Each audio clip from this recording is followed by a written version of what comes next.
মিছিল নিয়ে যাওয়ার সময় উল্টো দিক থেকে এসে আমার বাসার মধ্যে ঢুকে, আমার বাবা একজন ব্যবসা করে, সে তার ব্যবসার প্রতিষ্ঠান, আমার ভাই একজন ডাক্তার, ছোট কাকার ছেলে, তার চেম্বারও আমাদের বাসার মধ্যে।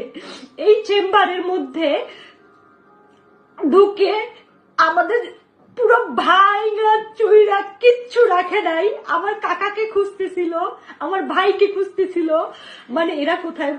আমার মা বাইরে ছিল, আমার মা শুধু নিরুপায় হয়ে দাঁড়ায় দেখতেছে যে ঘরে ফ্যান বলেন, খাবার জলের জগ বলেন, একটা একটা গ্লাস বলেন, কিচ্ছু রাখে নাই, পিটাই ভাইয়া ফেলাইছে। বাবা যতটুকু পারছে ছবি তুলছে এবং বাবারে মারছে, বাবার গায়ে হাত দিছে।